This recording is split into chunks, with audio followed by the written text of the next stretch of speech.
Hello my dear food lovers, welcome to quality eats. నా channel subscribe చేసుకుని నన్ను encourage చేస్తున్నందుకు థ్యాంక్స్ అండి.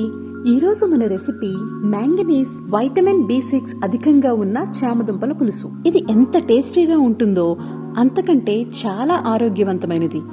ఈ పులుసుకి ముందుగా 3 టేబుల్ స్పూన్ నువ్వుల నూనె తీసుకుని దీనిలో 1 టేబుల్ స్పూన్ మెంతులు, 1 టేబుల్ స్పూన్ ఆవాలు, 1 టేబుల్ స్పూన్ జీలకర్ర, 1 టేబుల్ స్పూన్ శనగపప్పు, 1 టేబుల్ స్పూన్ మినప్పప్పు వేసి కొద్దిగా వేయించుకుందాం. నువ్వుల నూనె వాడాలనేమి లేదు, మన వీలుని బట్టి ఏ నూనె అయినా సరే వాడొచ్చు. దీనిలో కొద్దిగా కరివేపాకు, 2 ఎండుమిరపకాయలు వేసి వేయించుకుందాం. కొద్దిగా వేగిన తరువాత 3 పచ్చిమిరపకాయలు, 1 కప్పు తరిగిన ఉల్లిపాయలు వేసి వేయించుకుని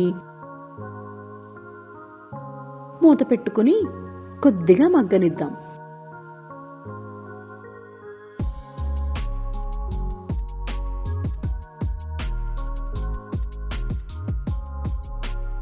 ఉల్లిపాయ మగ్గిన తరువాత 300 గ్రాములు ఉడికించి పీల్ తీసిన చామదుంపలు వేసుకుందాం.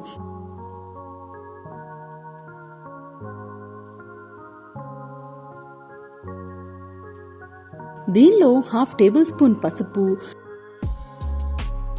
రుచికి సరిపడా ఉప్పు వేసి బాగా కలుపుకుందాం.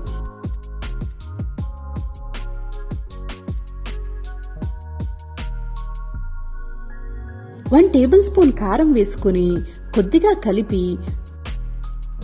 4 నుంచి 6 నిమిషాలు మూత పెట్టుకుని మగ్గనిద్దాం.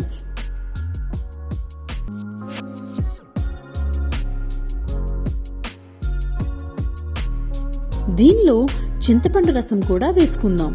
చింతపండు రసం కోసం ముందుగా నేను చింతపండును నానబెట్టి రసం తీసి పక్కన పెట్టుకున్నాను. పులుసు క్వాంటిటీని బట్టి కావాలంటే కొద్దిగా నీళ్లు పోసుకోవచ్చు.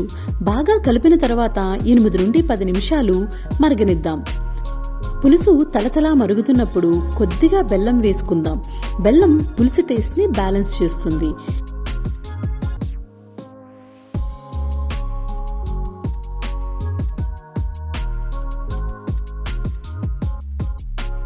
కొద్దిగా మరిగించి నూనె పైకి తేలిన తరువాత కొత్తిమీర వేసి స్టవ్ ఆఫ్ చేసుకుందాం.